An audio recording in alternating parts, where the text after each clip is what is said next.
साथियों, केवी techniques channel पर आपका स्वागत है। अगर आप मध्य प्रदेश से हैं या मध्य प्रदेश के कर्मचारी हैं तो आप चैनल को फटाफट सब्सक्राइब कर दीजिए और पास वाली बेल पर प्रेस कर दीजिए, जिससे जब भी वीडियो अपलोड किया जाएगा सबसे पहले आपको प्राप्त होगा। तो साथियों, बिना समय गंवाए जानकारी को स्टार्ट करते हैं। साथियों, पहली बड़ी खबर, रिटायरमेंट की उम्र में बदलाव करने जा रही है एमपी सरकार। आइए देखते हैं क्या है प्रदेश सरकार का गणित और ऐसा क्यों करने जा रही है। विशेष और बड़ी खबर भोपाल से निकल के आ रही है।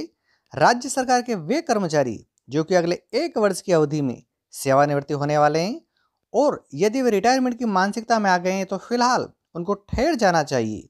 राज्य सरकार अगले 1 वर्ष तक तो उनको सेवानिवृत्ति नहीं करने जा रही है। राज्य सरकार ने रिटायरमेंट के भारी भरकम खर्च से बचने के लिए सबसे आसान रास्ता निकाल लिया है। अब राज्य सरकार कर्मचारियों की सेवानिवृत्ति की उम्र को बढ़ाकर 63 वर्ष करने की तैयारी में। इससे प्रदेश के लगभग 15,000 कर्मचारियों को सेवानिवृत्ति पर विराम लग जाएगा। प्रदेश में 1 वर्ष की अवधि में बड़ी संख्या में कर्मचारियों की सेवानिवृत्ति होना है। यदि कर्मचारियों की मौजूदा 62 वर्ष की आयु के आधार पर ही सेवानिवृत्ति किया गया तो राज्य सरकार को 1 वर्ष की अवधि में सेवानिवृत्ति कर्मचारियों की स्वतों के भुगतान पर लगभग 6,000 करोड़ रुपए खर्च करने होंगे। इतना भारी भरकम राशि कर्मचारियों को भुगतान करना फिलहाल राज्य सरकार के बूते से बाहर हो रहा है। ऐसे में इस भारी भरकम बोझ से राहत पाने के लिए कर्मचारियों की सेवानिवृत्ति आयु को बढ़ाने का प्रस्ताव तैयार किया गया है, जिससे कि कम से कम 1 वर्ष तक तो राज्य सरकार को कुछ राहत मिल जाए। अगली बड़ी खबर, सरकार कर्मचारियों से टैक्स और टाइम पर लेती है, फिर वेतन और अनुशंसाएं टाइम पर क्यों नहीं देती। क्यों सरकारों ने केंद्र और राज्य के वेतनमानों में, ग्रेड पेमेंट व अन्य सुविधाओं में अंतर बना रखा है। आइए देख लेते हैं पूरी खबर को, जो कि भोपाल से लगी है। मध्य प्रदेश तृतीय शासकीय कर्मचारी संघ के प्रांताध्यक्ष श्री प्रमोद तिवारी एवं प्रांतीय उपाध्यक्ष कन्हैया लक्ष्यकार ने अपनी संयुक्त प्रेस विज्ञप्ति में बताया कि केंद्रीय कर्मचारियों के मुकाबले राज्य के कर्मचारियों के बीच आपस में आर्थिक विभेद कर दोयम दर्जे का व्यवहार दशकों से जारी है। विडंबना देखिए कि कर्मचारियों की आय का पूरा ब्यौरा सरकारी दस्तावेजों में दर्ज रहता है। इसी आधार पर इनकी आयकर वसूली होती है। अतः यह वर्ग सबसे ईमानदार करदाता की श्रेणी में आता है। केंद्रीय कर्मचारियों के मुकाबले हर वेतनमान की अनुशंसाओं को लागू करने में राज्य सरकार अपना हाथ खींच लेती है।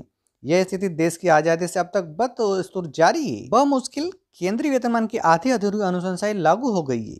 7 वेतनमान के आधार पर अगर देखा जाए तो प्रासंगिक भत्तों में जैसे टीए, डीए, एचआर के मामलों में राज्य सरकार की नीति उपेक्षापूर्ण ही रही है। वर्ष 1993 में कर्मचारियों के बड़े आंदोलन के फलस्वरूप राज्य सरकार ने लिखित में समझौता किया था कि जब जब केंद्रीय कर्मचारियों को डीए मिलेगा उसी तिथि से एवं दर्ज से राज्य सरकार के कर्मचारियों को भी भुगतान किया जाएगा। कर्मचारियों की बदकिस्मती है कि राज्य सरकार इस पर कायम नहीं रह पाई। प्रदेश के कोटे के भारतीय प्रशासनिक सेवा के अधिकारियों को तो केंद्रीय के हिसाब से समस्त प्रासंगिक भत्तों का भुगतान किया जाता है, लेकिन राज्य कर्मचारियों को आर्थिक बदहाली में छोड़ दिया जाता है। वर्तमान में केंद्र व राज्य के कोटे के भारतीय प्रशासनिक सेवा के अधिकारियों एवं पेंशनरों को 17% डीए व एचआर दिए जा रहा है, जबकि 7 वेतनमान का एरियर 2 किस्तों में 2018 में दिया जा चुका है। इनसे राज्य कर्मचारियों एवं पेंशनरों को वंचित कर 12% डीए डीआर दिया जा रहा है। एचआर टीए तो छठे वेतनमान के आधार पर ही भुगतान हो रहा है। राज्य कर्मचारियों के एक ही संवर्ग के कर्मचारियों में भी विभिन्न विचित्र स्थिति निर्मित कर रखी है। शिक्षकों को केंद्र में 9,300 से 34,800 और ग्रेड पे 4,200 दिया गया है। इसके विपरीत राज्य में वेतनमान 5,200 से 20,200 और ग्रेड पे 2,400 दिया गया। इसी बीच 1996, 2006 व 2016 से केंद्र व राज्य के कर्मचारियों को 5वां, 6ठा व 7वां वेतनमान दिया गया। अध्यापक संवर्ग को राज्य कर्मचारियों से 10 साल बाद 2016 से 6ठा वेतनमान व 2.5 वर्ष बाद जुलाई 2018 से 7वां वेतनमान देते हुए नवीन शिक्षक संवर्ग नाम दिया गया। 1995 से नियुक्त उक्त शिक्षकों को तकनीकी रूप से पुरानी पेंशन का हकदार माना जाना चाहिए, लेकिन हक मर्दन किया जा रहा है। यह तो एक विभाग की कर्म कथा है। कमोबेश सभी विभागों में यही हाल है। कितनी विचित्र स्थिति है कि माननीयों को शपथ ग्रहण करते ही पुरानी पेंशन योजना का लाभ दिया जाता है, जबकि इसके उल्टे पूरा जीवन शासकीय सेवा में खपाने के बाद भी नवीन पेंशन योजना के नाम पर नाम मात्र के मासिक भुगतान का प्रावधान है, जो कि आर्थिक रूप से बुढ़ापा बिगाड़ने का षड्यंत्र ही। सरकार को दृढ़ इच्छा शक्ति के साथ दशकों से प्रचलित कर्मचारियों के दोयम दर्जे की आर्थिक शोषण के कलंक को धोना ही श्रेयकर होगा। प्रदेश के संवेदनशील माननीय श्रीमान शिवराज सिंह चौहान से काफी उम्मीदें हैं। आशा है कि इस पर सहानुभूतिपूर्वक निर्णय लिया जाकर नया इतिहास रचा जाएगा। लोक शिक्षण संचालनालय के एक के बाद एक शिक्षक विरोधी तुगलकी आदेशों के चलते ट्राइबल वेलफेयर टीचर्स एसोसिएशन प्रांत अध्यक्ष DK सिंगोर के नेतृत्व एवं मार्गदर्शन में प्रदेश भर के 28 जनवरी को शिक्षा मंत्री एवं मुख्यमंत्री के नाम ज्ञापन सौंपा जाएगा। सभी को जानकारी में है कि कोरोना काल में पिछले 8 महीनों से विद्यालय बंद होने से पढ़ाई नहीं हुई है। ऑनलाइन क्लास के नाम पर सरकारी स्कूलों में गरीब बच्चों की पढ़ाई सिर्फ औपचारिकता बनकर रह गई है। ऐसे में लोक शिक्षण संचालनालय के आदेश के बाद 1 नवंबर से हाई स्कूल, हाई सेकेंडरी खोले गए हैं, लेकिन उसमें भी बच्चों को अभिभावकों की लिखित अनुमति से विद्यालय बुलाने के आदेश जारी किए गए थे। ऐसे में ग्रामीण क्षेत्रों में काफ़ी प्रयास करने के बाद भी बच्चों की उपस्थिति में सुधार नहीं आ रहा है। वहीं लोक शिक्षण संचालनालय द्वारा 18 जनवरी को एक तुगलकी आदेश जारी किया गया, जिसमें सत्र 2020-21 के लिए परीक्षा परिणामों को लक्ष्य निर्धारित किया गया है। कक्षा 12वीं के लिए 73%, 11वीं के लिए 81%, 10वीं के लिए 64% और 9वीं के लिए 55% परीक्षा परिणामों का लक्ष्य निर्धारित किया गया है। साथ ही आदेश में निर्धारित लक्ष्य से कम परीक्षा परिणाम आने पर विषय शिक्षकों एवं प्राचार्यों को दंडित करने का प्रावधान भी किया गया है।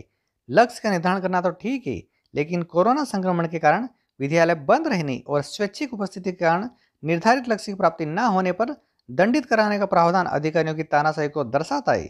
विभाग के उच्च पदों में बैठे अधिकारियों की नीतियों का अक्षरशः पालन करने के बाद भी यदि प्रदेश में परीक्षा परिणाम सुधार नहीं आ रहा है, तो एक बार फिर अधिकारियों को आत्मचिंतन करके अपनी कार्यप्रणाली पर सुधार लाना चाहिए। अपनी गलतियों का ठीकरा शिक्षकों के सिर फोड़ने के बजाय विभाग के अधिकारियों को मैदानी स्तर पर कार्य करने वाले शिक्षकों के साथ बैठकर विचार मंथन कर नीतियों में बदलाव करना चाहिए, ताकि उद्देश्यों की 100% प्राप्ति हो सके।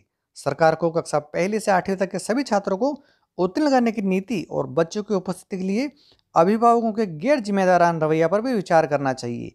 इस तरह दक्षता आकलन परीक्षा के नाम पर मनमानी करते हुए बिना किसी निश्चित नियमावली का पालन किए होज तरीके से परीक्षा लेकर समाज में शिक्षकों की छवि को धूमिल करने का काम विभाग के अधिकारियों द्वारा ही किया जा रहा है। ट्राइबल वेलफेयर टीचर्स एसोसिएशन सभी शिक्षकों एवं शिक्षक संगठनों से अपील करता है कि शिक्षकों के सम्मान के विरोध में एक के बाद एक होने वाले अव्यवहारिक आदेशों के खिलाफ लामबंद होकर सबको सड़कों पर आकर इसका विरोध करना चाहिए।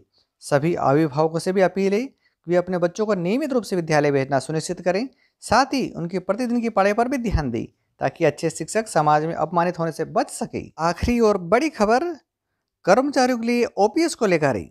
कर्मचारियों का पेंशन अधिकार सम्मेलन संपन्न, वह विशेष ज्ञापन। हम सबसे पहले विशेष ज्ञापन के बिंदु देख लेते हैं, उसके बाद चर्चा करेंगे। पहला बिंदु है NPS में मध्य प्रदेश सिविल सेवा आचरण नियम 1965 के विपरीत शेयर मार्केट सट्टा पर आधारित है। नंबर 2, NPS में बीमा कंपनी एन्युटी रेट के आधार पर कंपनी का पेंशन प्लान प्रदान करती है, जबकि एन्युटी रेट लगातार घट रहा है। नंबर 3, NPS में महंगाई के आधार पर पेंशन में कोई वृद्धि नहीं होती है, जिससे बढ़ी हुई महंगाई के बाद पेंशन की राशि महत्वहीन हो जाती है। नंबर 4, NPS में न्यूनतम पेंशन योजना का कोई प्रावधान नहीं है। 5, NPS में अंशदान फंड की वापसी टैक्सेबल है।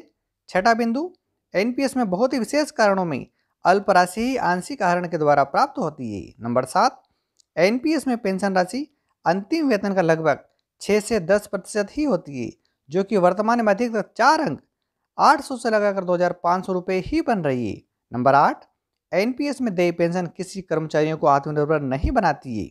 नंबर 9, NPS में देय पेंशन कर्मचारी को अपमानित महसूस करता है। NPS में सेवानिवृत्ति या मृत्यु पर अनुदान की पूरी राशि चाहने पर भी एक मुश्त प्रदान नहीं की जाती है। यह सभी बिंदु ट्राइबल वेलफेयर टीचर्स एसोसिएशन जिला शाखा मंडला के तत्वाधान में जिले के सभी विभागों अधिकारियों कर्मचारियों को पेंशन अधिकार सम्मेलन नगर पालिका मंडल के टाउन हॉल में आयोजित किया गया था, वहां पर रखे गए हैं, जिसमें जिले भर के विभिन्न ब्लॉक के शिक्षक शिक्षिकाओं सहित बड़ी संख्या में विभिन्न विभागों के कर्मचारी संगठनों ने प्रतिनिधियों ने भाग लिया था। दोस्तों, वीडियो के इस टॉपिक पर अपने विचार व्यक्त करना ना भूलें।